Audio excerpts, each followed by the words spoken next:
Yo, every Wednesday night, you better tune in tight at 7 p.m. CST. We bring in that insight. Halas Hall Report, best podcast in the game. Stats and facts, you'll remember the name.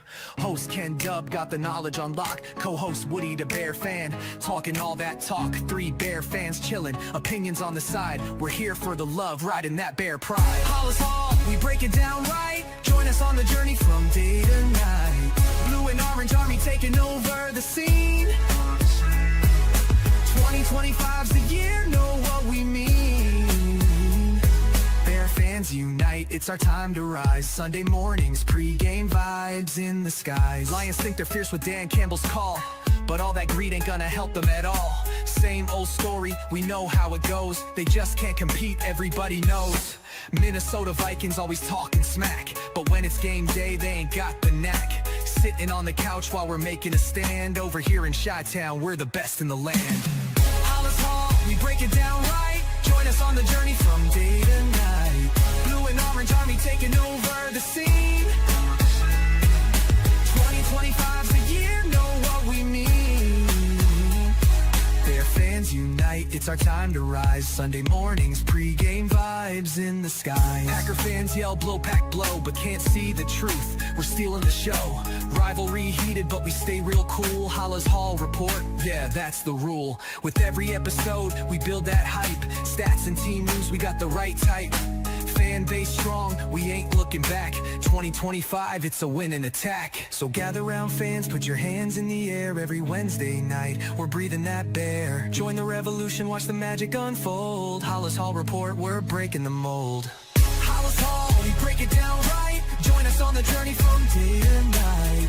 Blue and orange army taking over the scene. 2025's the year, know what we mean. Bear fans unite, it's our time to rise. Sunday mornings, pre-game vibes in the sky. So mark your calendars, don't miss a beat. Every Wednesday night, Halas Hall can't be beat. Stats, facts, team news on deck. Halas Hall Report, what did you expect? 2025, the Bears are here to stay. Blue and orange in the north, leading the way.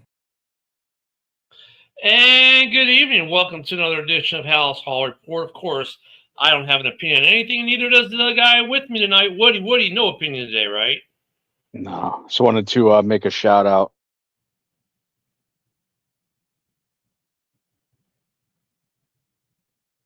Who are we shouting out?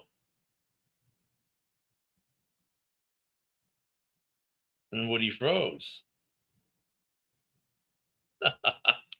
It's always a good way to start the show. I want to make a shout out, and then he freezes. Oh, there you go. There you go. Now you're back. You froze for a minute. I don't know what happened there. You Already? can let that go. Always got a few Packer fans in the house watching with us. Yeah. It's always a good time. So, camp. Yeah, we started. And after we took our little week off here for vacations and downtime, staying away from the clickbait.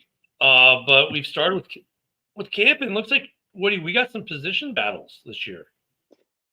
Yes, I just heard the second cornerback spot. Kicking, of course. So, and left guard. Left tackle. Left tackle. I mean, let's go. Which one you want to talk about first? I just want to, let's see. Got to see the updates on how the left tackle has been going. Yeah, it's a 3-way race, right? You've got Kieran, you've got Ozzy,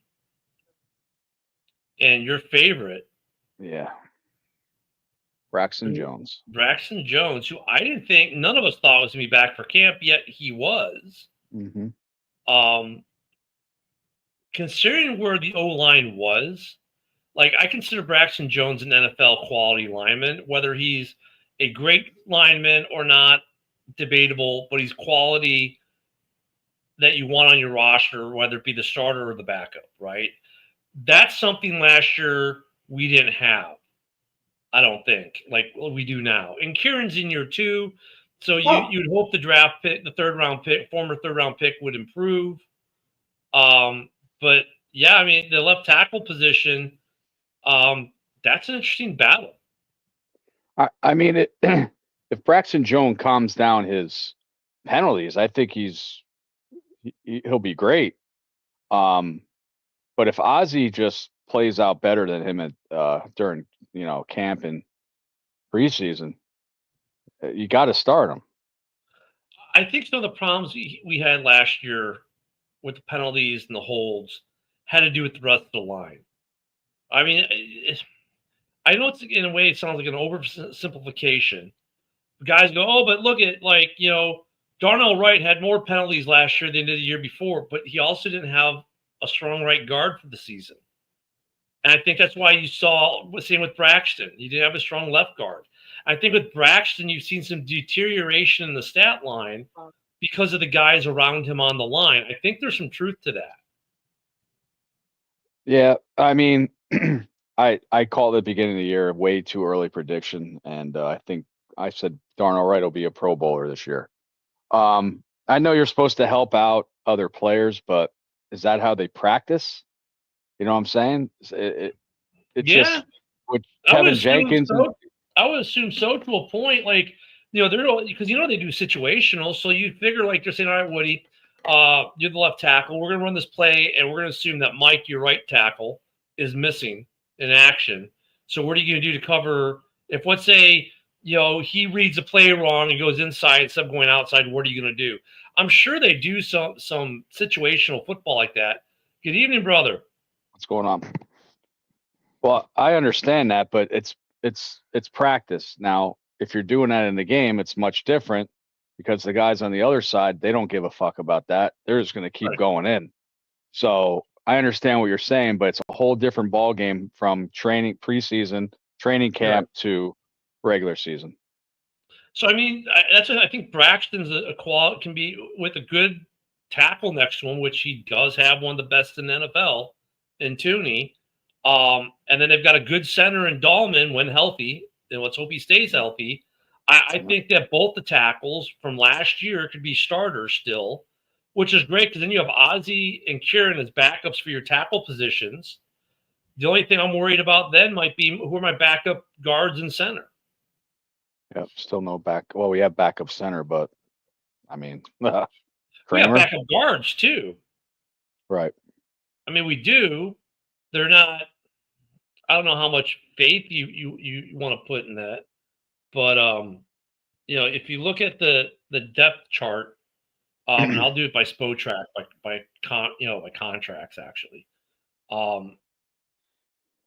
We there's some names we know. Unfortunately for Bears fans, with names we know, we tend to go, oh, that guy. But if you look at tackles, the only other two tackles on the roster really are Kieran and Ozzy, right? Yep. So we're there. We're good really there. two rookies. Yeah. Really, think about it. At guard, we've got Theo Benedict, who was on the practice squad last year after starting the year injured.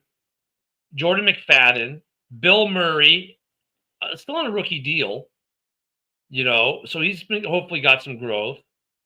And that's it. And then you got Jonah and Joe starting. So Bill Murray hasn't been terrible. Theo Benedict showed some decency in preseason last year. McFadden was drafted in 27, so or is on contract through 27, so he's a young guy. I'm sorry, drafted in 27. So he's a young guy. So we were young at guard. Luke Newman is on contract through 29. I mean, we got. Let me go to the actual real depth chart though.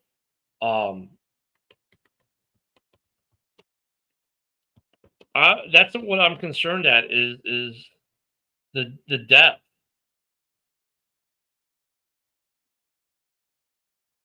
Yep, that's important. And the Bears fans know if one gets hurt, you're gonna be fluctuating the whole line around again, and that's what sucks. Oh, and of course they don't have the depth chart on the official team website right now because it's camp. Why would you? Right. All right, let's see if ESPN at least has a depth chart. Jeez, I get it, it's camp, guys, but come on. Yeah, there we go. ESPN's got a depth chart. Okay, so if we go at left guard, the Ryan Bates is still listed on there as the second. Doug Kramer is listed as the backup center,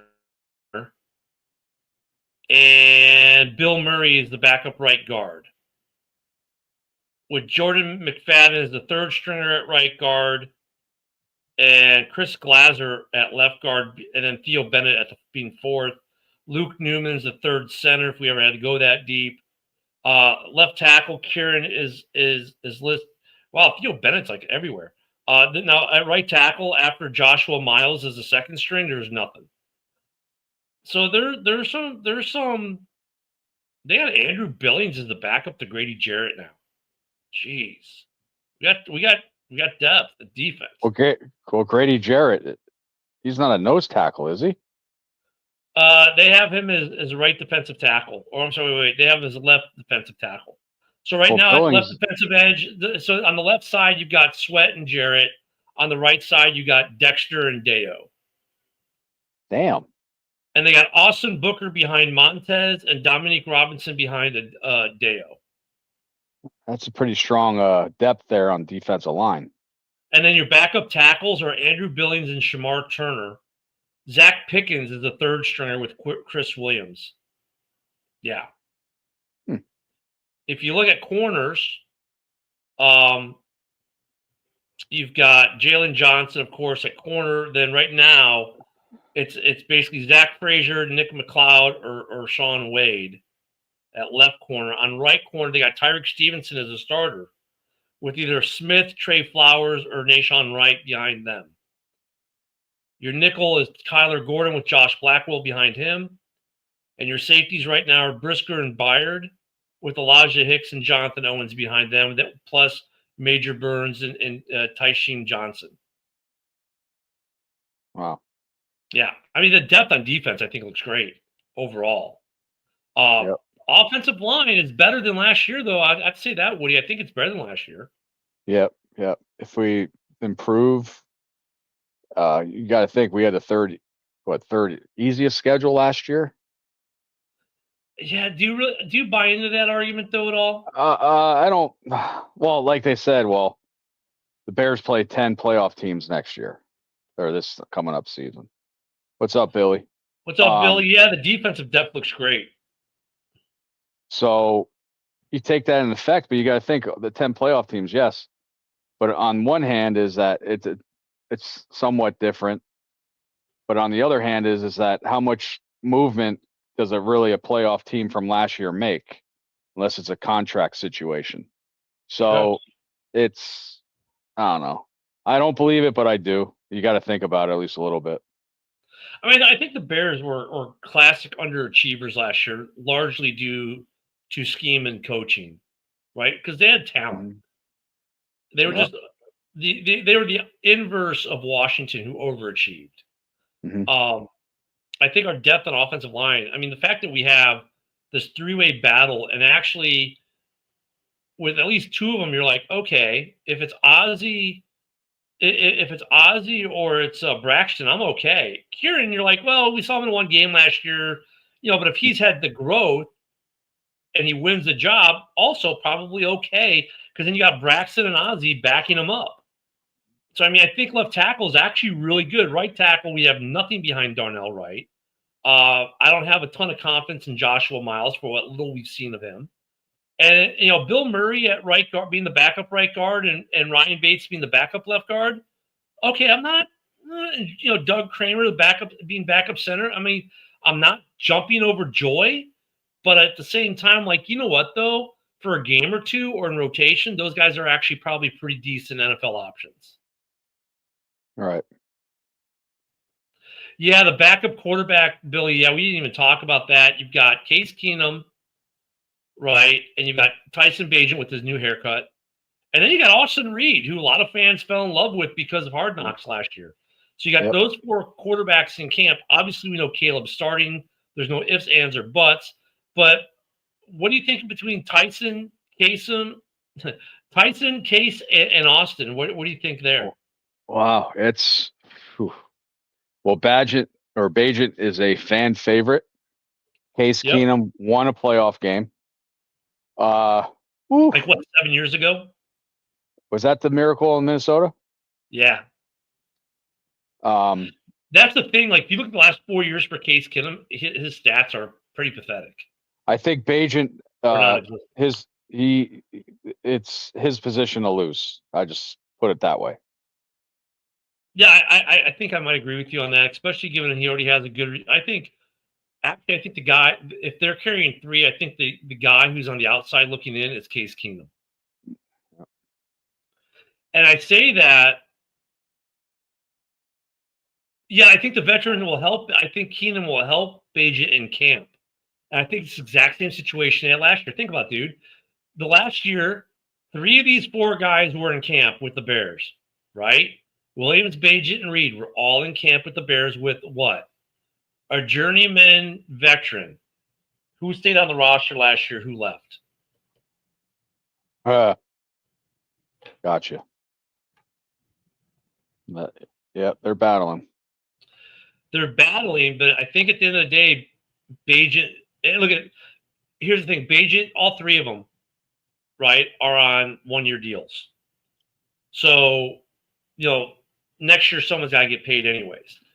I think Bajent is still cheaper next year than than Case is next year.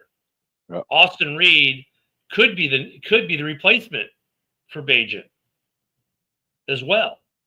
But the thing is, Caleb has a great rapport with those other 2 guys from last year. I think that's got to kind of battle in their favor a little bit too. Yeah, it's hard to say where I'm out. It is. We don't watch camp, so. You know what's funny though? It's like the only reason to watch camp is for that. So, because like this year we have a reason to watch camp for some position battles. Some guys who might, like last year, your starting left tackle wasn't playing preseason. This year he is.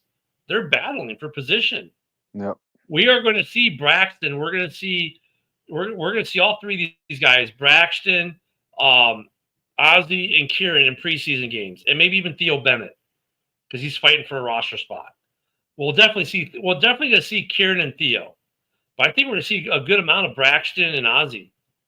And then, and we'll see a lot of Ryan Bates, Doug Kramer, Bill Murray, Jordan McFadden, those guys. We'll see.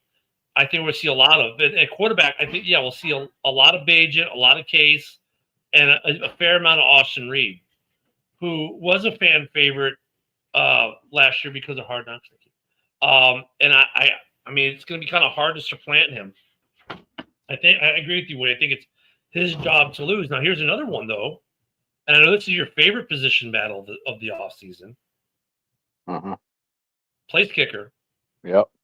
Santos or Kim? I got to see camp. So, preseason. It's going to, if Kim can show that he can kick over 50-yard field goals, no problem. I think Santos he's going to have an issue. He really is. I mean, last year during the season, we were sitting here, you and I, Woody, saying, the Bears need to bring a guy into camp who can kick distance and push Santos, who needs to either hit the gym or figure out how to hit it from 55. I think the Bears may have listened to us, and we're going to see some of that in preseason. Now, what do you think the odds are of Kim supplanting Cairo? It's tough, but I think they go back to the following year, like, Green Bay. If that ball was kicked a little higher, we would have got it. Minnesota blocked their field goal too last year. So that's 2 wins that that could have happened from field goal kicking if you would have upped the ball a little bit. But take Houston's game last year. I mean, Fairbairn was just ripping it. He was the difference. Yeah, he was a difference. He had the most 50-yard field goals last year of any player, 50 or plus, and we lost 19-13. So 3 times that we would have had to punt, they kicked field goals. Right. So points are points, but if it comes down to a close game, those points are important. Agreed. Yeah. So my thought is if Kim is belting him plus 50 and stuff like that, yeah, Santos is going to have an issue. I wonder, Billy, have you gone? I wonder, because Billy usually goes to camp. I wonder if Billy's Yeah, been to camp yet Yeah, I and was going seen to ask anything. him too. Yeah, seen anything himself.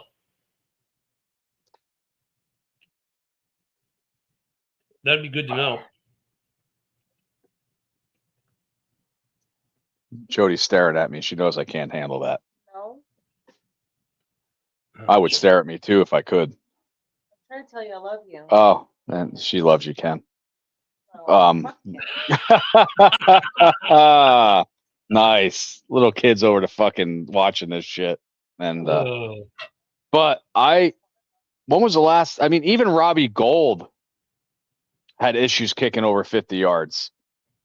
I mean, when was really the last field goal kicker that we had a steady over 50 yards that had a positive kicking percentage past 50? Remember, like I said, Robbie Gold did have an issue over 50. Kevin Butler, maybe? Okay, me and you were kids back then, Ken.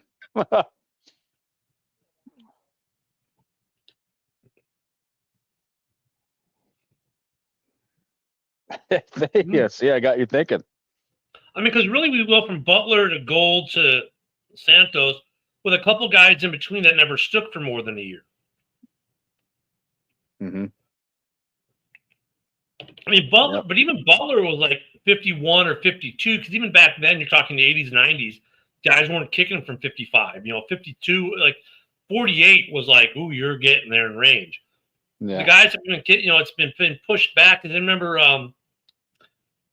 not Massage Boy out there in Baltimore, but who was the guy that the Vikings had, and all of a sudden he was kicking them from like 54, and everyone was like, ooh. Then all of a sudden 55 became kind of like a thing where, okay, like everyone should be able to do it. Now it's like we're looking at guys who can belt it from 60. You're talking about Blair Walsh? Was it Walsh? He was the one that blew that game against Seattle in the playoffs. Missed a 20-yard field goal. Yeah, but who was he? The guy who could kick 50 yards for them back then? Yeah, I don't know. Any Vikings fans listening, answer that question for us. I think he came in the league right around the same time as Justin Tucker. But around that time period is when like people started to expect further distance. Right. Now we want guys. Look at the guy that Dallas got, the former soccer player from the MLS. Yep. He's Aubrey. Aubrey's kicking from about damn near 60. Yeah. So like you said in earlier year, like when I played football for high school, we had somebody off the soccer team kicking field goals. Why doesn't NFL do that? You tell me a soccer player out there won't want like $1 million, $2 million a year more? What do you think? What do you think? Field goals? Well, what do you think Santos's background is? Yeah. I mean, look at his celebration dance last year. Yeah. He took it from one of the guys on the Brazilian national team. Yeah. Did he get on his knees and slide too? No, he didn't, but he did the whole. Yeah. Yeah, I'm surprised he didn't. But I mean, a lot of these field goal kickers do have a soccer background now.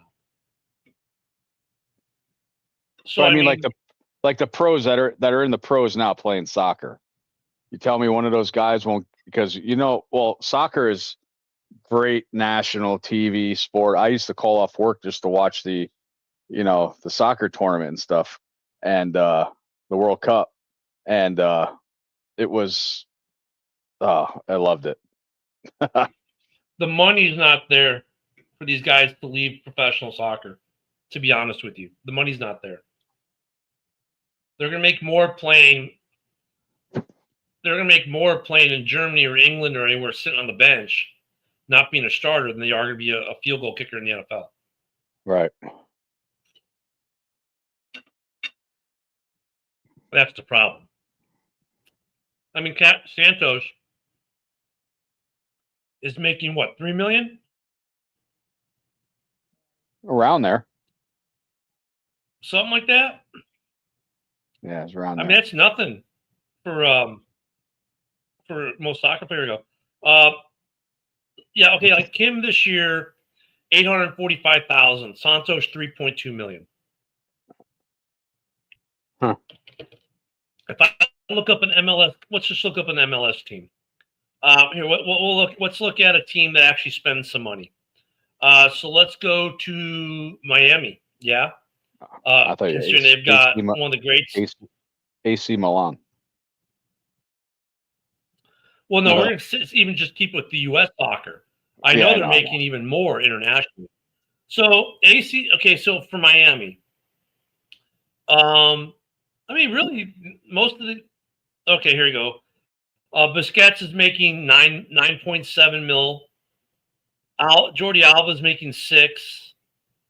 Messi's making 20. Suarez is making 1.5. Most of their guys are making anywhere between $500,000 to $1 million, which is not Suarez bad for U.S. soccer. Is that Suarez that played for Uruguay? Yeah, yes, it is. Wow. Now, if I want to look, let me see if I can do internet. I can't do international from Spotrac. I don't think I can. No, unfortunately. I mean, so they're making good money. You know, I mean, I don't know. I mean, I guess if you're a guy like here, Maxi Falcon from Uruguay, and you're making $524,000 to be in FC Miami, yeah, the Dolphins will pay you about $300,000 more a year to kick field goals, right? But there's other monies that these guys get though too. It's kind of weird how they do it, but I mean, I mean, there's money to be made there. I mean, these soccer players just probably want to be out in the field all the time, kicking around and stuff like that, not just sitting on the sidelines waiting for a field goal. Yeah, they want to play the game they grew up loving, right? Like football is like, if I'm not going to make it in soccer, I can go kick field goals. Right.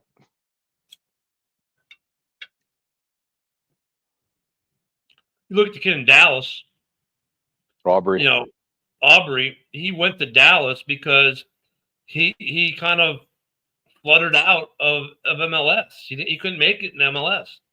He was in a super pick in a super draft, and he stuck around for 2 years and couldn't break the roster. So his days were done. Now he's making $1 million a year to kick field goals in the NFL. But what do you think if Kim he proves that he can make over 50-yard field goals? I think Santos might be in trouble. Yep. And the Bears will save some cap money. Because they'll get Kim on a cheap contract for at least a couple years. Mm-hmm. That'll open up more cap. That'll open up more in the cap. 3.2 million versus 850,000. So I was switching positions to running back. They're saying Roshan he's really running it out there. He's acting like the Roshan of Texas. Which is what we wanted, right? Yep. Yeah, I mean, when it comes to the running back room, I think the running back room in Chicago is good. Yep. Like, I know Broski really likes Menangai. Yep, I like him too. Excuse me. I really got to talk to my wife about bringing me dinner right as the show starts every time. Well, anywho, I mean, I think we're solid depth wise there now. You know, I mean, with Swift, Roshan, and Menangai, and then Travis Homer's the fourth. If you're carrying 4 running backs, that's your 4. If you're carrying 3, bye Travis Homer. So actually, where it gets interesting actually is that wide receiver. Right. Because after Moore, Odunze, and Burden, the only backup that anyone really knows on this team is Tyler Scott. Mm-hmm. Jahadi Walker's listed 4th on the depth chart. Is Johnson still on our practice squad? Colin Johnson? Well, right now there is no practice squad, so they don't even have him listed. They don't have him listed on the depth chart. Well, maybe he's not on the team anymore. Yeah. Tallest receiver in the league. So, yeah, he's not even on the depth chart. So, I mean, that's an area there that it's like, ooh, maybe we need to. Maybe that's why they brought Stark and some of these guys in at wide receiver and looked at them a couple weeks ago. Yep. After the top 3 or 4, looking a little thin.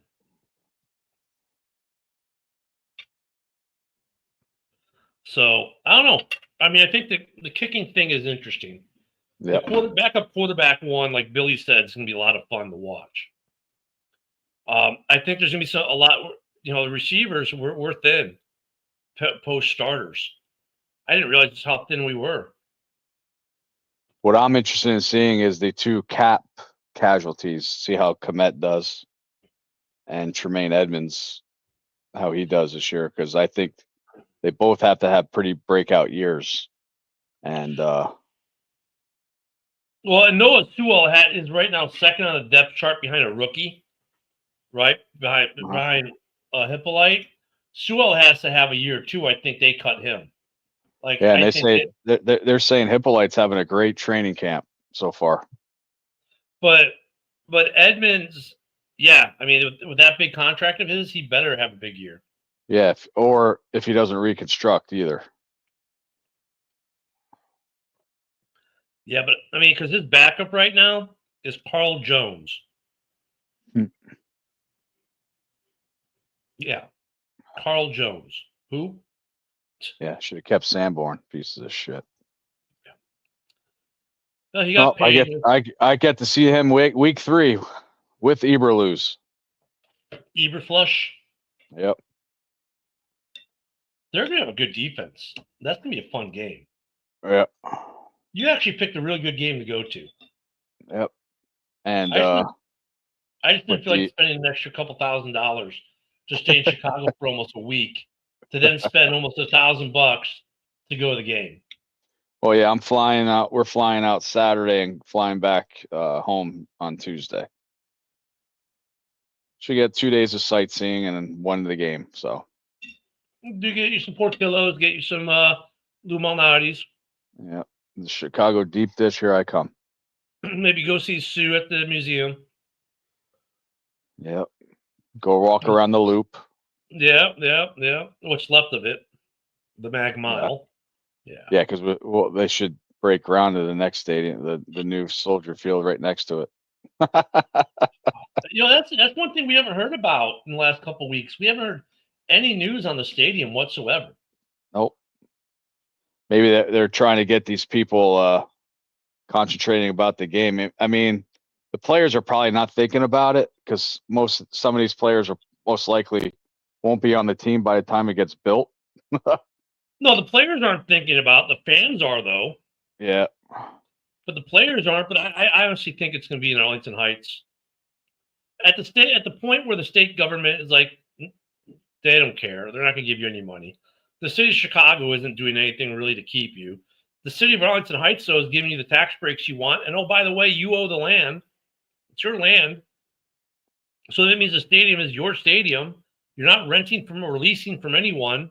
And now you can host. If you host Super Bowl, you make the money. You host a WWE event, you make the money. Not the city, not anyone else, you.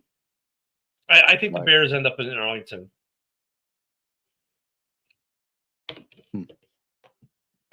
I won't believe it until I start seeing them breaking ground. And if you have Disney Plus, they have the show that I think it was either from. It wasn't. Well, I saw it on Disney Plus, but I think it's from Nat Geo. They did a special on the soccer stadium for Barcelona. So basically, what Barca did, they took their stadium, and as they were playing in it, doing league games and tournaments and all that, they redid their entire stadium while they were using it.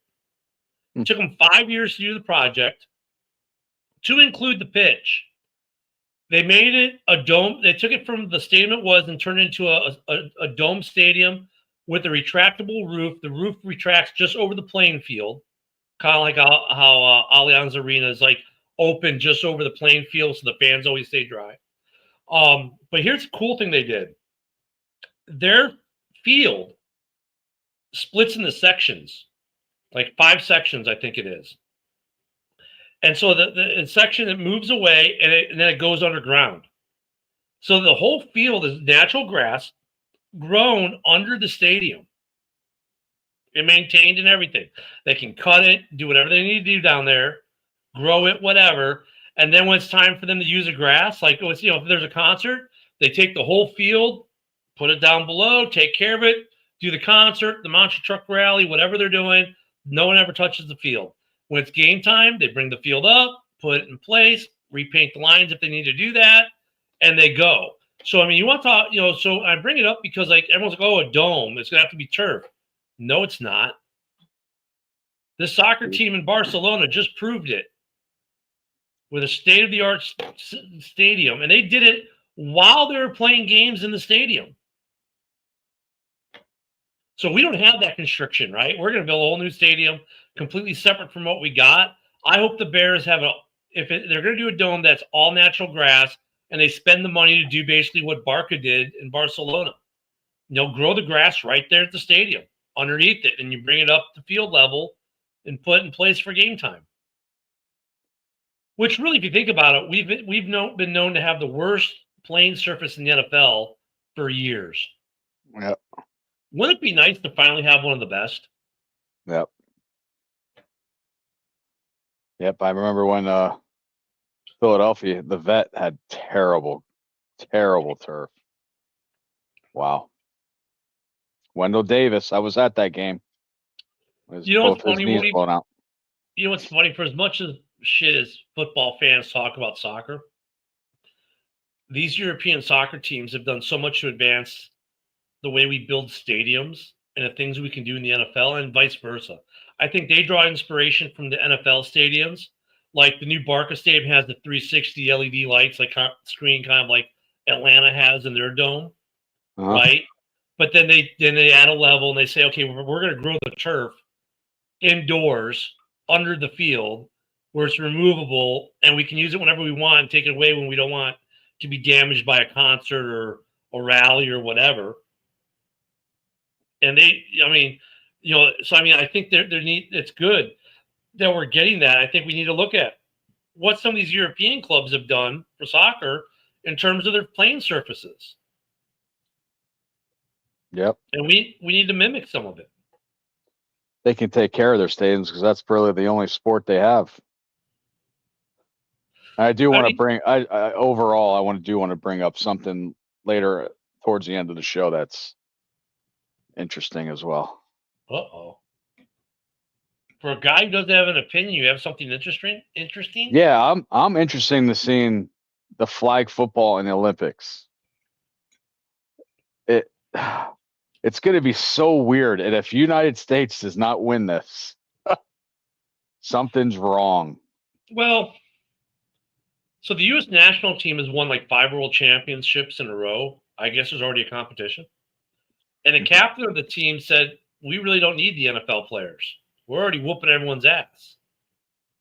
But if they want to come here and win a gold medal and they can help the team, if they can help the team, fine. I mean, look, if there are NFL players that now are from other countries, so there's going to be some of that. So some of the other countries will be better because they have some NFL talent. But it's going to be interesting to see, obviously your offensive linemen, your edge rushers, well, they're not going anywhere. Nope. And for them to turn on the hit switch to the pull the flag switch will be interesting. I don't know. I mean, you're talking football with no helmets, no pads. I did it 13 years, bud. Yeah. I don't know. I mean, do you really think we need NFL players in flag football? No, I don't think so. Nope. I mean, how does it really help? How does it help the NFL? It really doesn't, because you're not having NFL players. Like, even with, say, at the quarterback position, does having Joe Burrow on the U.S. Olympic flag football team make a difference over Kyle Orton? That's hard to say. I mean, seriously, though. I mean, because they're not getting the pass rush like they are.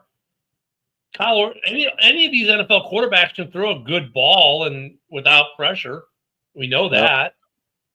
So, I mean, what difference does Joe Burrow make or Caleb Williams or Jordan Love or any of the big starting name quarterbacks in the NFL to the flag football?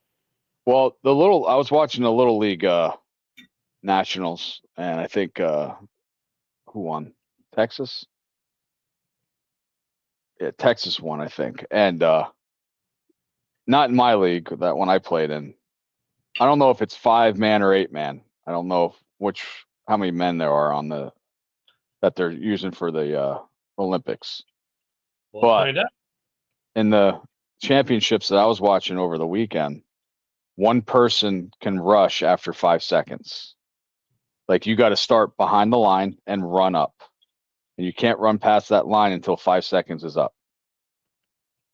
So I don't know what kind of rules they'll have in the Olympics, something like that or whatever. That gives a little bit more pressure on the quarterback to throw it right away. But 5 seconds, you got plenty of time. Let me see if they.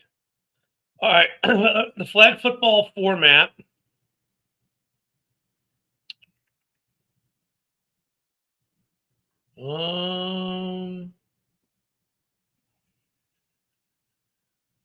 Flag football, non-tackling version of American football. Players wear belts with flags on them. Okay, well, the game will be played on a 50-yard field that's 25 yards wide with Yep. 2 10-yard end zones. It'll have a 5-on-5 format. 5-on-5, all right. Players aim to get end zones in 4 downs. The game has an emphasis on speed. Great. So And obviously, basically, there's no field goals either. no. So it's 5-on-5. So okay, so you got the quarterback and probably 4 receivers. No, you got 1 quarterback, 2 linemen, 2 receivers. So can the linemen actually pass block? They can block them. They can block, yes. Well, then that is a plus. I played in leagues that I played an 8-man league that everybody on the line is eligible. Talk So about all fucked up. if you've got a 5-man format, 5-man offense, 5-man defense, and you can have 2 blockers and you can have 2 rushers, then yeah, I can see why NFL players will play. Because could you imagine your defensive line for Team USA is going to be Matt Sewell. Crosby? Oh, defense line. Yeah. Your And defensive Myles line would be like and Grady Jarrett. Oh, Yeah. okay. I mean, good luck with that. Or TJ. Yeah. TJ and Max, there's your starters. So, who in the world is going to stop them rushing the quarterback when they can go? And then for the offensive line, I mean, take your pick of the best offensive lineman in the NFL. Sewell. Yeah. Sewell, Tooney. I mean, and then receivers, you're going to go with fast guys like Tyreek, Waddle, and your corner. So I can see where the NFL players are going to be. Yeah. And then you got some NFL players that saying, "I'm not playing the Pro Bowl overseas at the Olympics." Well, the difference with the Pro Bowl flag football is it's a full regular field roster. Yeah. Yeah, whereas this is not. Yeah, it's gonna be interesting. I think that's 2028. 2026. 2026. All right. Is that the next Olympics? No, 28. 28. You're right. Yeah. Yeah, 2026 is the World Cup in the U.S. I mean, I could see all speed. Like Japan's probably all speed. You can't see him. Imagine Grady Jarrett or these Japanese, because you know how skinny they are, correct? The Japanese. You can just look at their soccer team. You can imagine them going up against Max Crosby or Myles Garrett. So for right now in the world rankings for both men and women flag football, the United States is a top-ranked team and have won the last world championships in each division. Right. Considering the top tackle American football players like Patrick Mahomes have talked about wanting to play flag football, the U.S. will only likely continue to improve during its run-up to LA 28. Mexico is another country which rules flag football both on the men's and women's side. of the sport, Diana Flores is such a well-known player in flag football that she was chosen to star in an NFL commercial, and Mexico is ranked second in the world for both men and women's flag football. Other countries that have shown promise include Germany, Japan, Canada. But as the games get closer, maybe some others will emerge. So that's what they're saying about flag football for the Olympic Games in 28. You know what I would do? I'd take these countries' rugby teams, put flags on. Yeah, I mean that's I think they'll do that for I think you'll see some rugby guys like New Zealand will go to the All Blacks and say, okay, I want my two best guys from there. Yeah. I mean, I think you'll see some of that. I mean, but now I can understand maybe why the NFL players. I mean, if the format for 5-on-5 is 2 line, quarterback, 2 receiver. I mean, I guess you could have a running back. So, because a quarterback can run, right? Yeah. I mean, you got to go 50 yards in 4 plays, so you're probably looking to pass the ball more than anything. So if you got like a guy like Lamar who can throw the entire 50-yard pitch, and you can just say, "Hey, Tyreek, just go," and just every ball goes from your end zone to their end zone to Tyreek, who's wide open because no one can cover him. I mean, I can get that. I mean, well, some of the rules are if you have that rusher that has to wait 5 seconds, the quarterback can't run until he rushes in, passes the line. So I've got 2 of the best offensive linemen in the NFL pass protecting. They might have an NFL pass rusher, but not a Max Crosby or a TJ Watt type, so, the 5 seconds, so now you're telling me that Patrick Mahomes or whoever the quarter or Joe Burrow is going to have a 6 or 7 seconds to make up their mind where to put the ball. Yep. And right now these guys do it in under 2 seconds. Yep. These 2 cornerbacks for each country, they're shitting themselves. Who the heck are we going to cover in the United States? I mean, let's say, who are the 2 fastest wide receivers right now? Is it Tyreek and Waddle still? Tyreek.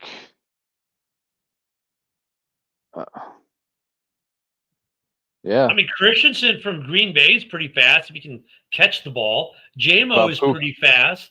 How about Puka? Puka, yeah, Puka he'd be a good guy to take.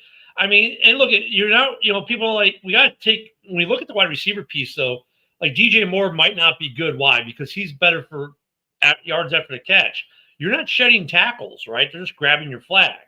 I mean, I know there's an art to getting away from it, an art to getting it, but you want guys that are going to have 5 yards on who's ever covered them.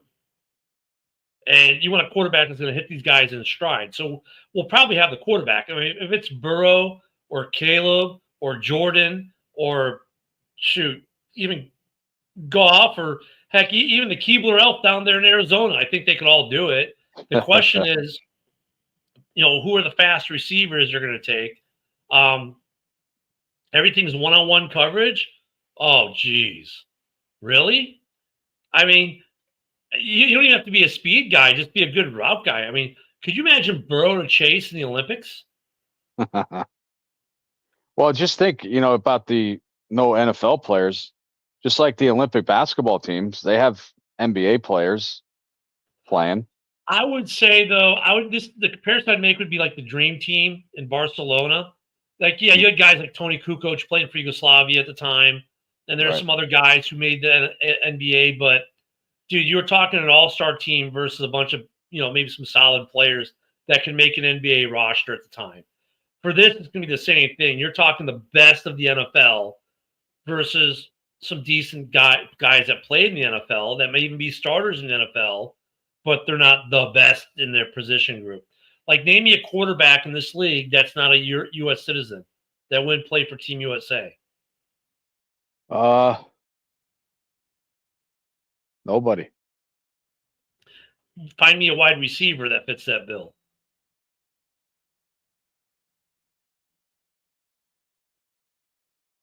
You might get a wide receiver.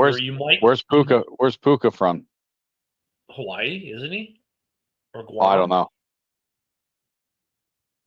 Let's do this one. What's foreign born USNF or born NFL players.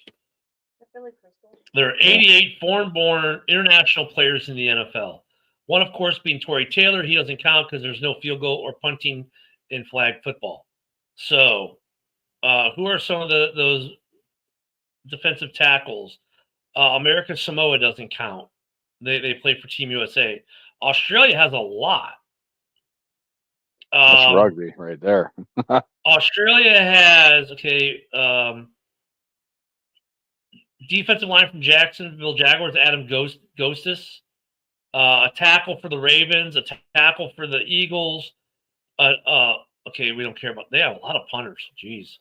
A tackle for the Colts. A tight end for the Arizona Cardinals. The Bahamas has a guy in the league. A wide receiver, Michael Strachan for the Panthers. Our other punters from Belgium. Didn't know that. Raheem Nunez for the Giants is from Belize. Of course, Cairo Santos is from Brazil, but he doesn't count. The Vikings have a linebacker from Cameroon. There's another linebacker from Cameroon that plays for the Falcons. Canada, there's a list, a big list from Canada. So you think these players will go play with their? It's like hockey too. Yeah. Well, Chase Claypool is Canada. Say what you want about him. Let me see if there's another really big name that sticks out. Hubbard from the Panthers, a running back. He's from Canada. Oh, Hubbard. There's some linemen, tackles and whatnot from Canada. Javon Holland, safety for the Dolphins, is from Canada. Josh Palmer from the Chargers, wide receivers from Canada. Canada's going to have a squad, dude. They got a lot of guys in the NFL. Yep. Denmark has a guy. And then Germany, there's about 5-6 guys, to include from the Commanders, David Bada, defensive tackle. Greece has Ghana, Greece, Grenada. Hong Kong has a guy. Two guys from Ireland. Him, the kicker for the Bears. I mean, Nigeria is actually a lot of. Oh my God, Nigeria defensive end for the Texans at Adeo Odele. For the Chargers, Amen. Whatever, can't say these guys' last names. The Chargers have another defensive lineman from Nigeria. Man, they just provide. Nigeria is the land of defensive ends, O-line, and D-line. Seriously. Oh, my God. They are going to have a line. They've got Aguilar from the Ravens is from Nigeria. Nelson. Yeah. Former Sheagle. But most of the guys from Nigeria are linemen. South Africa is now. So, I mean, the United Kingdom has 1, 2, 3, 4, 5 players from London or from England. So yeah, there's some. These rosters might have some players, especially Nigeria. They're gonna have a line. Yeah, it'll be interesting. Yeah, so flag football might be a little more interesting, but I think it's still more like the dream team scenario. Like, are any of these guys from Nigeria going to stop Max a defense line of T.J. Watt and Max Crosby? No, not anybody can. I mean, what are the odds? And then, there are no edge rush. I mean, I don't know. They got some receivers and they got some corners, but Canada is going to be pretty good. Mexico, they say, is pretty good, so it's going to be interesting. The question is, with 10 guys on the roster, are any of those guys coming from the Chicago Bears on Team USA? Where's Karan from? Karan's a U.S. citizen. Oh, yeah? All right. Yeah. How about Deo? I think Deo. I didn't see his name. He might be U.S. born too. How about what's his name that gets carted off the field for a wrist injury? Come on, guys. Really? Well, that's quite a few international players, though. Um, it's gonna be What's up, even Ron? more. It's even gonna be more as we get closer. Hey, good afternoon, Ron. I almost said good morning. I'm used to the morning show.